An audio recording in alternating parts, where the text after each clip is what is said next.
one of my favorite people in the world and my own personal doctor, who I would say has saved my life, Dr. Frank Lipman. So great to have you here. Lovely to be here, as always. So it's fall in New York.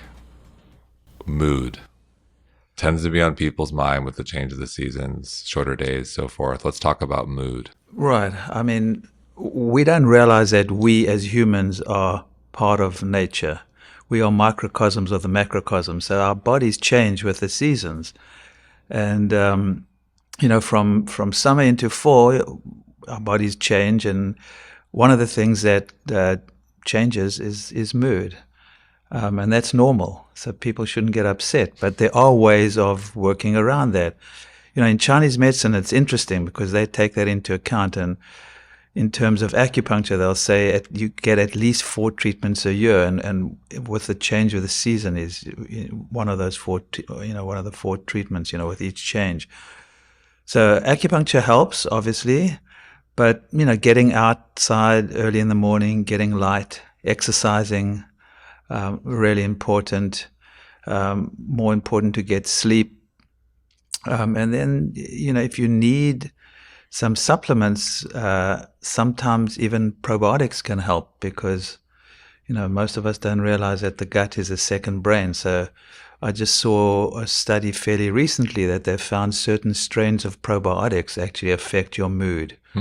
So, probiotics are... Do you know which ones offhand? It was a type of Lactobacillus helveticus, I think, and then another strain of bifidobacteria. But I have no experience with it. I just saw that recently, and I'm, obsessed about the gut. And I do think how the functioning of your gut and how your gut affects your mood. So it's interesting that they're coming up with probiotics that may affect your mood. Interesting. So don't be nocturnal. That's a big thing. When the days are shorter, make sure you get out, you get some sunlight. Don't just... Most important is getting some sunlight and just moving your body more. Got it. So speaking of sunlight, something we'll talk about here is vitamin D. And some people will say, well, I live in a warm climate. I live in LA or somewhere sunny. Do I need vitamin D? Let's talk about, and it seems to be there's also a relationship with sun, which is flipped. Where it used to be, you're getting too much sun, we don't want too much sun. So let's talk about vitamin D and sun and the relationship and the need for it. Sure. So vitamin D, first of all, is a hormone. It's not a vitamin. And vitamin D is essential in the making of hundreds of enzymes and proteins in the body. It affects over 200 genes. Vitamin D is essential for heart health, for your immunity, for brain health, for bone health, obviously. So vitamin D is one of those essential hormones or nutrients that we need. And in spite of traditional medicine and the media that I've seen lately saying we don't need, it's a hype. I find, because I measure everyone's vitamin D in my office. It's one of the standard tests I do.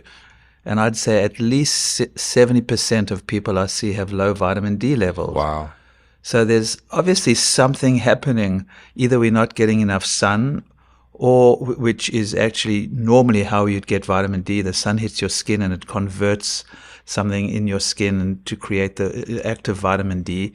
Either we're not getting enough sun or something is preventing that conversion in our body.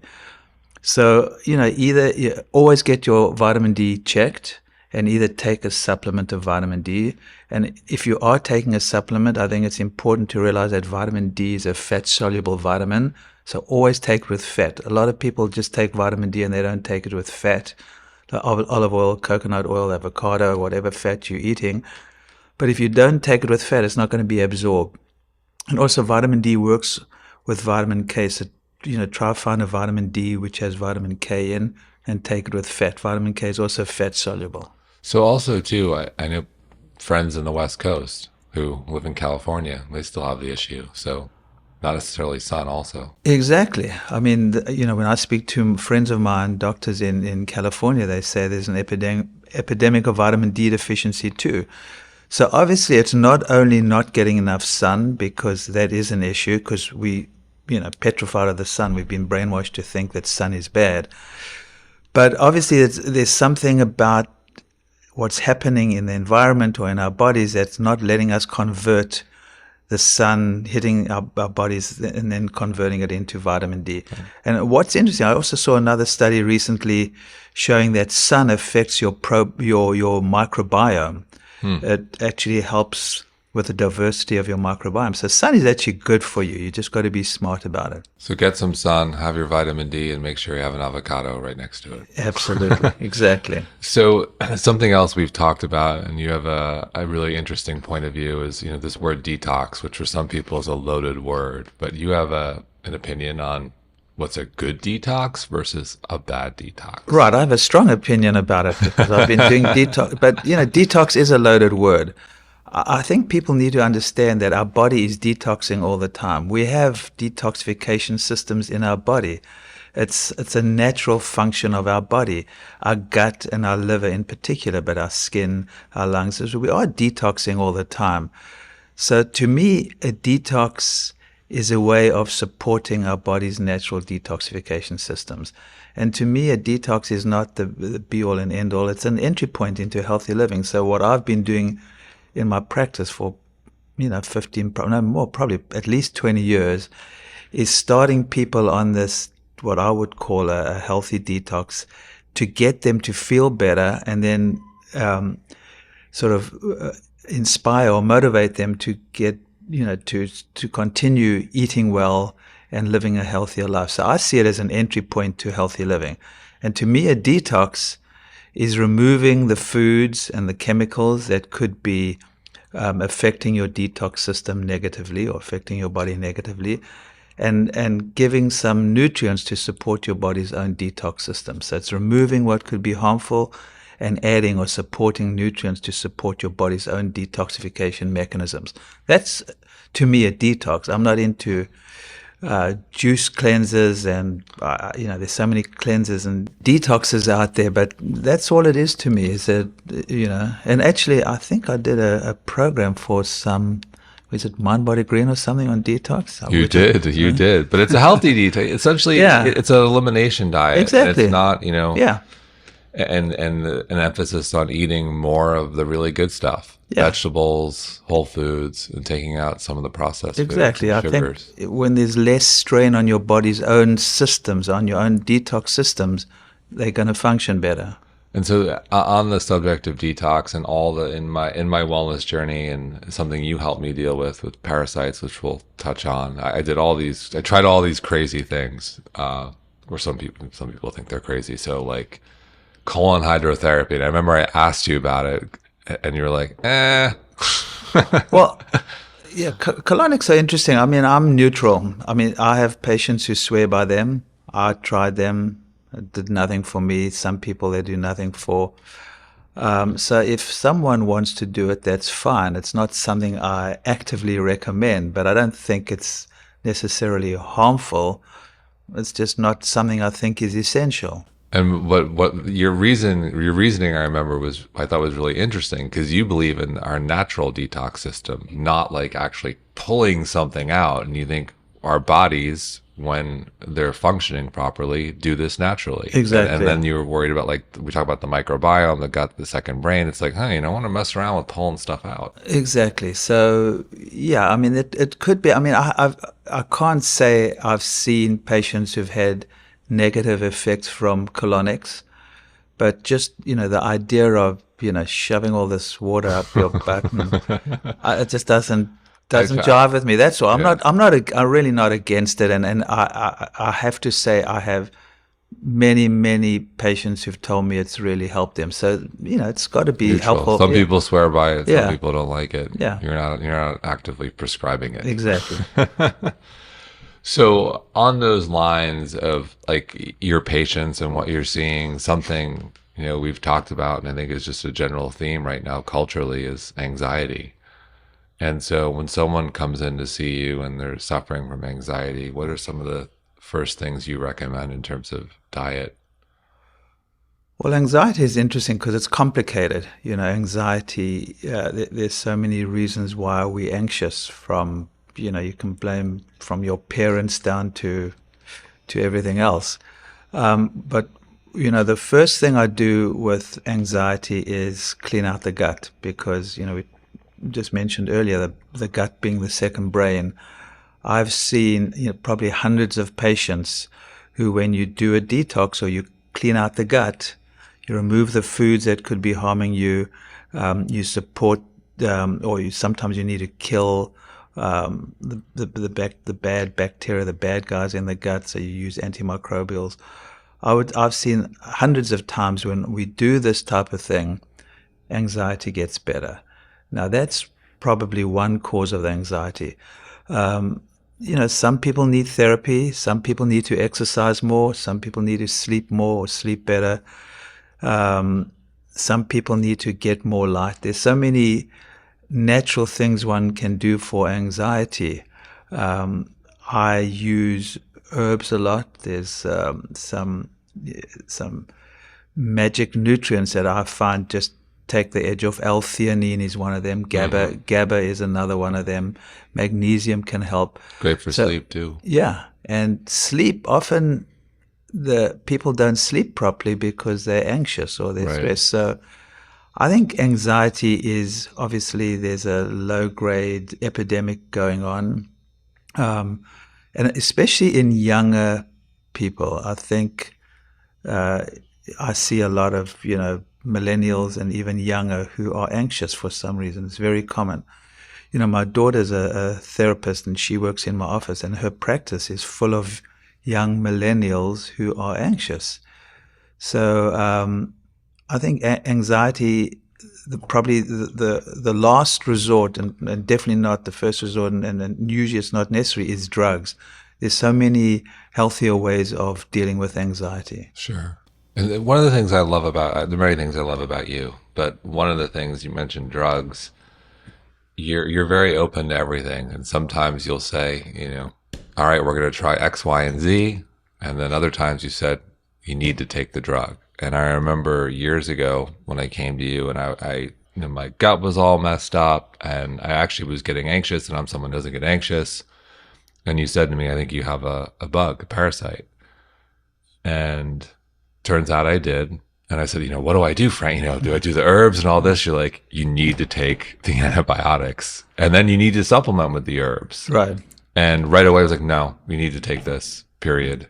But we need to supplement with the herbs, and you have a whole process for the herbs. When you have situations like that where you're like, how do you look at like East versus West, and what do you think most people miss there? Is it an openness to both? Yeah, I think to me it's not even, I'm not conflicted at all, because when someone needs drugs, I'll give them drugs. It's most of the things that I see in my practice, you don't need medication. But parasites is one of those areas. Most of the time I start off with medication, and most of the times, not every time, most of the time we start off with Western pharmaceuticals, and then we'll move on to herbs and other things. So I've been doing this so long, I'm very, very rarely in a bind of should I use medication or not. I always try and not use medication, and usually you don't need medication, but when you need medication, you need medication. So I'll use that example where I came in, you're like, nope, antibiotics, got to do it, non-starter if you want to get better. And then just a couple months ago, I get bad sinuses every fall, like clockwork. And it was so bad. And I also flu, which I found out was like one of the worst things. I remember landing and my head was just like throbbing. And I was like, Frank, what do I do? And you're like, I was like, is there anything you can give me? I couldn't function. And you're like, you need acupuncture. You need some herbs. Right. And I was like, oh, it's not working. And you're like, and you went a little silent. And then sure enough, a couple of days later, gone. Right. So sinus problems are an area where most times you do not need antibiotics. And that's an area that doctors just give antibiotics. My experience has been, close to 100% of times sinusitis does not need antibiotics. Occasionally I'll give antibiotics when everything else is not working, but it's very rare that you need antibiotics for a sinus infection. And I was amazed how I just gave it a couple more days. I noticed how, as the wise doctor, you just became a little silent. And then sure enough, I went away and it went away. Something else, in my wellness journey, my personal wellness journey, I've talked about my parasite and sinuses. And another thing that, you know, I discovered a couple of years ago, and seeing I'm 45. My father died of heart disease, something we've talked about, and I wanted to get a little more sophisticated around preventative testing, and went to, you did a bunch of labs, and one thing that stood out like a sore thumb was my homocysteine.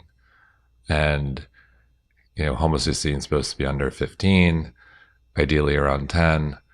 Mine was 63. And I remember you called me and and you told me, and I knew it was serious because you called me. And I did and you said, it's a mistake. Take it again. Right. I took it again. Wasn't a mistake. And since then I tell people like what it was, and people are like, holy shit. And why having it that high can lead to clotting, strokes, like catastrophic clotting, like really serious. And so, and I'm a guy, I'm pretty healthy, I take care of myself, but I was like, holy cow, like, wow. And I remember I said, what do I do? Is there again, I ask you, like, is there medication? Is there surgery? And you're like, no, and you messengered over. I'll never forget. You see, like, I knew it was, again, it's like, usually like, you come by the office, or I'll FedEx, or go buy this. You're like, no, I'm sending it over right now. And it essentially was B vitamins. And through that, I went from 63 to 12, and we're kind of hanging around 12, and we're tweaking some things to get it down even further. But like 63 to 12 was like, holy cow. Right. Like, wow. And I started to think like, okay, what other things out there? It's homocysteine's one example that, I'm blessed. I'm living in New York City. I have access to you, one of the best people in the world. Not everyone can see you. What are other things that people aren't testing for, where they could ask their doctor, say, hey, I want to test for this. I don't want to just do cholesterol and whatever the run-of-the-mill blood pressure, important markers, obviously, but like, what are the things that other people should be testing for that they're probably not? Right. And homocysteine is definitely one of them, and yours was particularly high. I don't think I've ever seen such a high I get the record. I'm also probably your tallest patient, so. I do a lot of bloods because I find it helpful, but another marker which doctors don't do, which I think is very helpful, is measuring the ratio between omega-3 fatty acids and omega-6 fatty acids, because many people have an imbalanced ratio. They have too many omega-6s, which are pro-inflammatory, and not enough omega-3s, which are anti-inflammatory. Basically, I mean, that's very simplified, but that's sort of what it is. And so that you can measure that. You can measure your omega-3 levels, and I think I do that a lot, and a lot of people have a low ratio, and you just add fish oils, or what, if someone's vegetarian, they want to take flaxseed oil, or but I use a lot of fish oils for that. Vitamin D, unfortunately, some people don't measure. B12 levels, a lot of people don't measure. Magnesium levels, and when you measure magnesium levels, you need to measure the red blood cell magnesium level, which is more indicative of magnesium levels than the actual serum magnesium levels, which is what traditional doctors sometimes do. And magnesium is a key nutrient for so many functions in the body. So I think that's a important one. We have now I started with two colleagues of mine who I've been working with for ages, who you've seen, a holistic cardiologist, and my hormone and my compounding pharmacist, who's a hormone specialist and supplement specialist. We do a longevity program in the office where we do a lot more markers, but which not everyone has to do. But one of the interesting ones we do, especially as people are getting older, is insulin growth factor. Because as you sort of hitting 40, 45, where you're hitting now, your insulin, if your insulin growth factor is high, something is stimulating growth, and that could be one of the early signs of it could be a cancer growing. So we usually, especially in older people, in younger people, having a highish insulin growth factor, it's not a bad thing, because you're growing. But when you start reaching 40, 45, you've stopped growing and now you're maintaining. And this is what we do with anti-aging stuff. So if your insulin growth factor level is high, that's something you need to look into.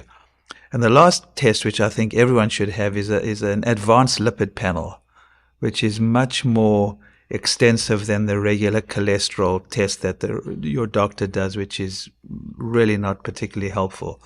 And an advanced lipid panel not only measures the particle size of the cholesterol, which is important, but it also measures other markers. It measures other inflammatory markers. It also measures whether you absorb your cholesterol is high because you're absorbing too much or making too much. So there are many things you can tweak in someone's diet and someone's supplement protocol from a more advanced lipid panel. And And so, those are standard tests that any right, doctor anyone can can. do. That's what I Yeah, like. It's just yeah, saying to your doctor, hey, do this also. exactly. Yeah. Pretty simple. So there's so much happening in science right now and in the world of wellness. What's particularly exciting to you? Well, I'm excited by all the anti-aging stuff because, now that I'm 65, I'm more aware of, how do you increase your health span and not your lifespan. So there's a big push towards finding markers and finding ways of improving people's health span, how long they stay healthy, rather than just increasing their lifespan. And what I find particularly interesting is a lot of the science today is confirming what I learned years ago in Chinese medicine. Basically eat less, laugh more, deal with your stress, take sleep seriously. What else would be important? Move. Yeah, move intelligently. Not just move more, but move intelligently, because as you get older, when you injure yourself, it's harder to recover. So it's important to change the way you exercise according to your body. So yeah, it's the basic things, about sleeping, moving, but eating less is probably, and the whole idea of fasting is probably important. And something that I also learned years ago from my Chinese medicine teacher, always used to talk about this concept of a little bit of stress is actually good for you. Yep. This concept of hormesis, or a little bit of physical adversity actually is good for you and is anti-aging. So that's why fasting is good for you. You're not eating, so it stresses your body a little bit. A little bit of high intensity exercise, sort of a little bit of sprinting or moving quicker, is a little bit of stress. Going from hot to cold, a little bit of stress. All these things that are really stressful, short-term stress on the body, are actually good for you. They're stressing your body a little bit, enough to stimulate what some people are now calling these longevity genes. So back to fasting, a lot of different types. There's essentially it's time restricted eating. Basically, in terms yes. of like benefits. Yeah. Do you see? Is it 13 hours? Is it 14? Is it 16? Is it the whole? Like, what's your opinion on that? Well, they say it starts, the changes the concept of autophagy, where your body starts clearing debris, starts at about 14 to 16 hours. I get people to slowly increase it. 12 hours is better than 8 hours, and go to 14. And then I try to get people to work between 14 and 16. I try to do 16 hours every day. I will have my coffee in the morning, but, by the time I eat, later today, I'll have brunch or, lunch. I just eat 2 meals now a day. I don't have breakfast. So that's pretty easy for most people. And I'm seeing incredible results with, just telling people to skip breakfast. And now it's not for everyone. And I think people often need time to get into it, because in the beginning it's a little bit difficult, but as you do it more and more, it becomes easier and easier. And, I don't really get hungry anymore. It's really interesting. And I eat 2 meals a day, and I'm totally fine with 2 meals. So I'm curious, what's a day in the life of your meals? What do they look like? What's in them? Well, often at work, I'll have, at about 12 o'clock, 11:30, 12, when we may be having a little bit of a break. My Dawn makes a great shake for me. Dawn's my health coach. She puts collagen powder, vegetable protein, chocolate vegetable protein, sometimes a keto powder as well, and then just some almond milk and What else? I think that's basically what she does, and some nut butter, some almond butter, and it's delicious, like having a chocolate ice cream for lunch. Okay, so we have to bring. You brought up nuts, so I have to ask you about nuts. You know, Yeah, I love nuts. Nuts but are great. all are you? You know, our dear friend Dr. Gundry doesn't like all the nuts. How do you? What's your take on nuts and cashews Well, and cashews aren't lectins? really nuts. So I know. cashews, but so cashews probably are the worst. If you're going to choose nuts, it's probably not the best nuts to eat. I think there's something to the lectins. I'm not saying, everyone should eat tons of lectins. I think the more damaged your gut is, and the more problems you have with your gut, probably the more lectins you eat are a problem. And even in the diets that we recommend to patients in my office, we tend to try and decrease the amount of lectins. But I do think we got to be very wary of making people obsessive about their foods. Yep. I think food is there to enjoy, especially in community or around a table with your friends. To make people so obsessive about their food is not healthy. So, we encourage people to decrease lectins, but we don't even talk about lectins per se. But if people come in with severe autoimmune disease or severe gut problems, then that's different. Then I'm going to, we need to be, we're a little bit stricter in the beginning, and we tell people this is a therapeutic diet. And as you get better, you'll be able to incorporate more food. So I'm not against nuts. I'm not against foods. I'm not even Well, I know you're against not against gluten. nuts, but well, okay, we're gonna come back to gluten. Yeah. But can you rank your nuts like the healthiest? Well, I love my macadamia nuts. I have them in the freezer, and when I want a snack, I just take a couple. And actually, I think Seamus Mullen, our good friend Seamus, taught me that, which is a great snack. I mean, it's full of fat, and it just, I just have a few nuts if I want to snack. Macadamia nuts, and they're fine. But walnuts, almonds, I love cashews, but cashews aren't my go-to nut. What about pistachios? And pistachios, It's my favorite. yeah, I I like eat so pistachio. many pistachios. Yeah, We'll find out if it changes my blood tests. But I Right. eat a lot of pistachios. That's Yeah, good, right? I think nuts are good for one. For the most part, if nuts don't bother you, and for some people tell me, well, if they eat too many nuts, they put on weight. Possible, but I think as a general rule, nuts are good for you. Oh, Yeah, 100%. I was just curious your take on yeah. the cashews and peanuts. Peanuts. Well, once again, peanuts are not nuts. I know. So I don't recommend peanuts per se. Yeah. And so I want to backtrack. The Yeah. man who loves to, who's not a big fan of gluten says, Well, I was just in Europe, and I had too many croissants, and I don't have a problem with, I've started thinking about what is the problem with gluten. Is it gluten? I'm not a fan of gluten, don't get me wrong, and I think in America gluten is a problem. But, when I go and if I have, too much gluten, if I do, which I hardly do here, I actually feel it in my joints. I don't feel good. But when I go to Europe and I was eating 2 croissants a day, I was fine. I was in Amsterdam and no problem. I had, there's a wonderful chef in New York City, Ryan Hardy, who runs Legacy Records, and Pascali Jones. He buys, from speaking to him and knowing him well, the way he makes his bread, he does use wheat as part of it. He uses organic wheat, which has not been sprayed with glyphosate, which we should talk about.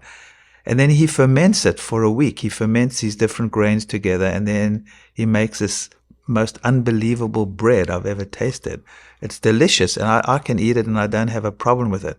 Now, I'm not saying it's something healthy to eat, but if you are going to eat bread, a bread like that's been fermented, that's organic, that hasn't been sprayed with glyphosate.